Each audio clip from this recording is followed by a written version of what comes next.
بہت بہت عمدہ ماشاءاللہ. نیکسٹ سوال شیخ، بڑا امپورٹنٹ سوال کہ کیا پیرنٹنگ ایک پورا اسکل ہے یا نیچرلی جیسے دو لوگوں کی شادی ہوئی بچہ ہو گیا اب وہ نیچرلی پیرنٹس ہیں یا ہر علم کی طرح ایک اسکل کی طرح انہیں یہ بھی لرن کرنا چاہیے؟ دیکھیں دونوں باتیں ہیں. اچھا، ایک تو بات یہ ہے کہ لقد کان لکم فی رسول اللہ اسوۃ حسنہ، صحیح، ہر چیز میں ہمارے پاس اسوہ حسنہ اور نبی پاک صلی اللہ علیہ وسلم کی ذات اقدس ہے. جیسے میں نے پہلے عرض کیا کہ اگر نبی پاک صلی اللہ علیہ وسلم کے یہ جو اللہ تعالیٰ نے ان کے نواسوں کے ذریعے سے جی، امت میں بچوں کی تربیت کا وہ طریقہ جو نبی کریم صلی اللہ علیہ وسلم نے روا رکھا، صحیح، کتنی ہی باتیں ہیں کسی کو پتہ ہی نہ چلتی اگر یہ حسنین کریمین جو ہیں یہ دونوں پھول نبی پاک صلی اللہ علیہ وسلم کے ساتھ نہ جڑے ہوتے. صحیح، تو یہ ساری چیزیں ان کے ذریعے سے کیسے بچوں کے ساتھ کیسا بیہیویئر ہے.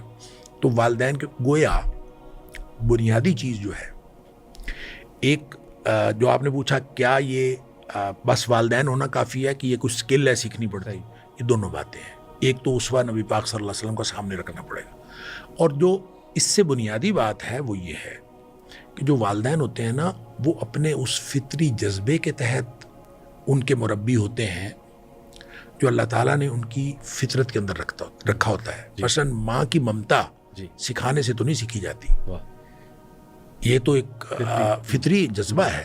اور ماں نے بچے کو تحفظ دینا ہے ہر خطرے سے، اور ماں نے بچے کو ہر چیز سے بچانے کی کوشش کرنی ہے، یہ تو ایک فطری جذبہ ہے. اور جس ماں کے اندر یہ نہ ہو تو اس کو آپ 10,000 مرتبہ سکھاتے جائیں، جتنی بڑی ڈگریاں پیرنٹنگ کی دلوا دیں، وہ کبھی اچھی ماں نہیں بن سکتی. تو دیکھیں نا، جو کسی نے کہا تھا، اقرا بن حابس تھا غالباً، اس نے کہا تھا کہ میرے 10 بچے ہیں، میں نے تو کبھی نہیں چوما. تو نبی پاک صلی اللہ علیہ وسلم بچے کو چوم رہے تھے. تو نبی کریم صلی اللہ علیہ وسلم نے کیا فرمایا تھا؟ آپ نے فرمایا تھا اگر تیرے دل سے اللہ نے رحم چھین لیا ہو تو میں کیا کر سکتا ہوں.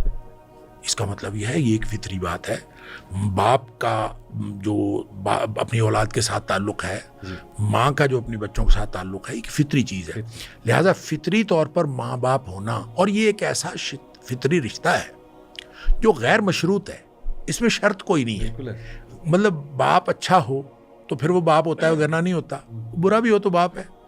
ماں اچھی ہو تو ماں ہوتی ہے، نہیں بری بھی ہو تو اس کی شکل جیسی بھی ہو، اس کا اخلاق جیسا بھی ہو، وہ جیسا بھی ہو ماں باپ ہے، حتیٰ کہ عقیدہ جیسا بھی ہو.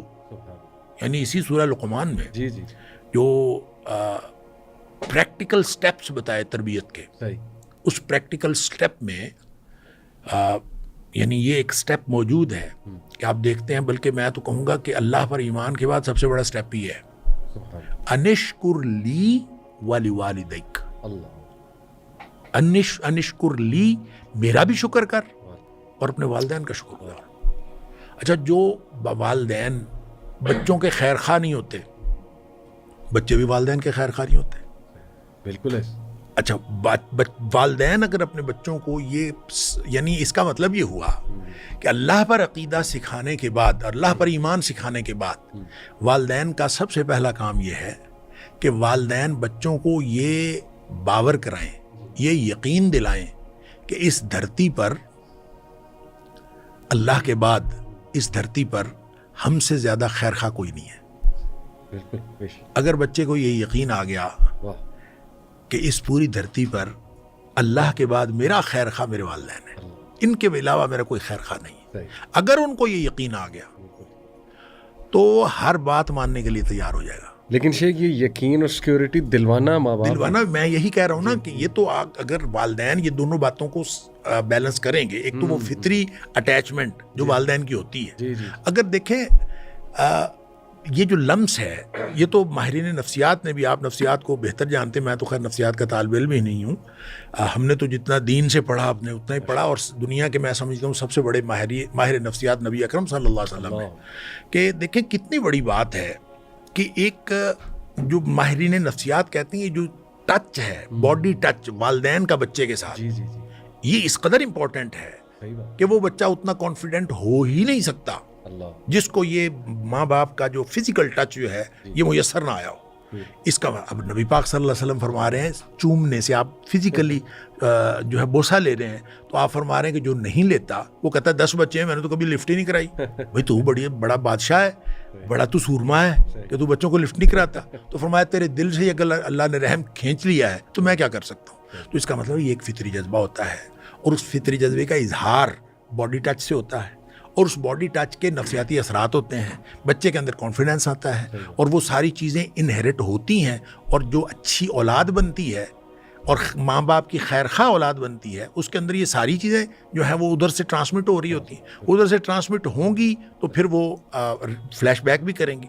اچھا یہ بہرحال ایک یوں سمجھیں کہ دو طرفہ بلکہ ایک فطری طور پر اللہ تعالیٰ نے ایک نظام بنایا ہوا ہے اور اس نظام میں والدین اگر فطری طور پر والدین ہوں گے اور دنیا کے جتنی بھی آپ سمجھ لیں کہ اس کا تعلق عقیدے کے ساتھ نہیں ہے, اس کا تعلق کسی مذہب کے ساتھ نہیں ہے, ایک فطری جذبہ اللہ نے ہر ماں کے اندر اور ہر باپ کے اندر رکھا ہے. اگر ماں اور باپ فطری طور پر اس کریکٹر کو اپنے عمل میں ریفلیکٹ کرتے ہیں تو اس کے تاثیر بچوں کے اندر آتی ہے اور اولاد کی تربیت کے اندر وہ بہت بڑا ایفیکٹ ہوتا ہے.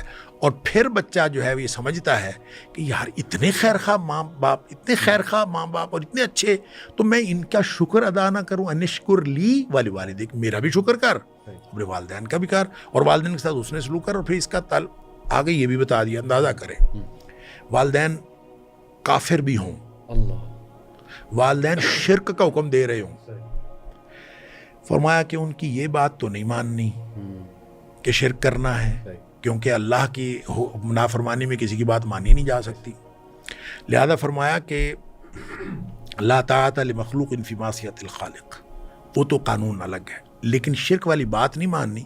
وصاحبہما فی الدنیا معروفا, لیکن دنیاوی اعتبار سے بہترین سلوک پھر بھی کرنا ہے. یعنی وہ والدین جو اگرچہ مشرک ہوں, اگرچہ کافر ہوں, کفر اور شرک کا حکم دیتے ہوں, تو کفر اور شرک والی بات ان کی نہیں ماننی, لیکن اس بنیاد پر والدین سے والدین ہونے کا حق نہیں چھیننا, ان کے ساتھ حسن سلوک پھر بھی کرنا ہے. یہ وہ دو طرفہ ایک ایسا یعنی کمیونیکیشن اور ایک دو طرفہ بانڈنگ ہوتی ہے جو بانڈنگ تربیت کے اندر اصل کردار ادا کرتی ہے. لہذا ایمان کے بعد جو آگے عمل کی باتیں ہیں وہ ساری آگے ہیں. پہلے آپ وہ اٹیچمنٹ تو کریں, پہلے آپ والدین ہونے کا ثبوت تو پیش کریں کہ آپ والدین ہیں. اور بچے کو جب پتہ ہو کہ دنیا کائنات میں سب سے پہلی اور اصل ہستی جو میری خیرخواہ ہے وہ میرا مالک ہے, میرا خالق و مالک, اور اس کے بعد روئے زمین پر میرے سب سے زیادہ جو خیرخواہ ہیں وہ میرے والدین ہیں. جس کو یہ پتہ چل جائے. شیخ میں آپ کو ایک واقعہ سناتا. اچھا, میں پہلی دفعہ جب یو کے گیا 2006 میں, شاید میں پہلے بھی یہ واقعہ کہیں سنا چکا ہوں, تو وہاں ہمارے رشتہ دار تھے, تو اب تو خیر فوت ہو گئے, اللہ تعالیٰ ان کی مغفرت فرمائے. وہ سال پہلے وہ یو کے چلے گئے تھے. یہاں پہ وہ ٹرک ڈرائیور تھے, وہاں جا کے بس ڈرائیور بن گئے. ساری زندگی انہوں نے بس چلائی. ایک ان پڑھ آدمی جس نے بس اور ٹرک کو ڈرائیو کیا وہ ساری زندگی. اور میں جا کے جب پہلی دفعہ ان کے گھر گیا تو شیخ میں حیران ہو گیا کہ ان کی بچیاں گاؤن پہنتی تھیں, سکارف لیتی تھیں, اور ان کے بچے جو ہیں سارے برٹش بورن بچے, اور ان کے بچے جو ہیں ان کی سچی داڑیاں تھیں, اور وہ نماز کے بھی پابند تھے. اور میں یعنی پہلی دفعہ جا کے میں نے یہ دیکھا اور میں دیکھ کے حیران ہو گیا. اور یہاں پاکستان بیٹھے ہوئے بندے کو یہ تصور نہیں ہوتا. جی ایسی ہم تو سمجھتے ہیں خراب ہو رہے ہیں بچے, برٹش بورن بچے جو ہیں ان کے پتہ نہیں کیا معاملات. شیخ میں نے ان سے پوچھا کہ آپ نے بچوں کی تربیت کیسے کی ہے. یہ جو خیر خائی والا عنصر ہے میں اصل میں وہ بتانا چاہ رہا ہوں. میں نے ان سے پوچھا آپ نے کیسے تربیت کی ہے. تعلیم بھی, وہ کہتے ہیں کیا میں تربیت کرنی تھی, تعلیم میرے پاس کوئی نہیں. یہ انہوں نے مجھے خود بتایا. وہ کہتے ہیں تعلیم میرے پاس کچھ نہیں تھی. وہ کہتے ہیں میں بچے جب تھوڑا بہت جتنی تعلیم ہو سکتی تھی وہ تو دلوائی, اور مسجد سے بھی اٹیچ کیا بچوں سے. وہ جو پریکٹیکل سٹیپ ہیں وہ میں بعد میں عرض کروں گا. لیکن وہ کہتے ہیں کہ میں نا رونا شروع کر دیتا تھا. مجھے بچوں کا خیال آتا تھا, اپنی آخرت کا خیال آتا تھا, تو میں رونا شروع کر دیتا تھا. تو بچے مجھ سے پوچھتے تھے کہ ڈیڈی آپ روتے کیوں ہیں. تو میں ان کو بتاتا تھا کہ میں اس لیے رو رہا ہوں کہ مجھے ہیل فائر کا ڈر ہے کہ کہیں ہم ہیل فائر میں نہ چلے جائیں. تو وہ بچے میرے سے پوچھتے تھے کیوں جائیں گے ہم ہیل فائر میں. تو وہ کہتا ہے ہم میں سے کوئی بھی اگر ہیل فائر میں چلا گیا تو میرے لیے تو سب سے بڑا دکھ یہ ہے، مجھے اس کا ڈر۔ تو بچے مجھ سے پوچھتے تھے کہ کس وجہ سے ہم ہیل فائر جا سکتے ہیں اور کس وجہ کیسے ہم بچ سکتے ہیں، تو کہتے میں پھر بچوں کو بتاتا تھا ایسے ہم بچ سکتے ہیں۔ تو بچے مجھے کہتے تھے ڈیڈی آپ روئیں نا، ہم وہ کام کریں گے جو ہیل فائر سے بچنے والے کام۔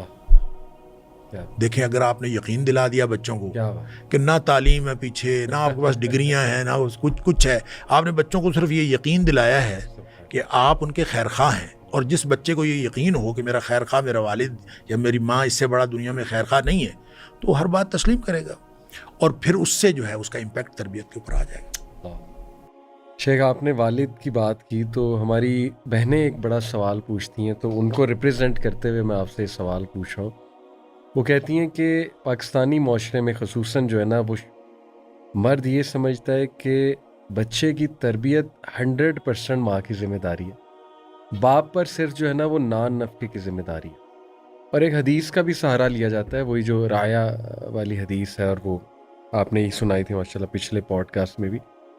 اس پر کیا آپ کمنٹ کریں گے؟ باپ کی کوئی مطلب ذمہ داری نہیں بچے کی تربیت؟ 100% ذمہ داری والد کی ہے، اللہ 100% والد کی ہے، والدہ تو اس کے اندر شریک ہے، صحیح والدہ تو اس کے اندر شریک ہے۔ بالکل دیکھیں ایک پورا یونٹ ہے، آپ اس کو اس طرح دیکھیں نا، ایک پورا یونٹ ہے، اس پورے یونٹ کا ہیڈ جو ہے وہ والد ہے، لہذا اس پورے یونٹ کا ذمہ دار وہ ہے۔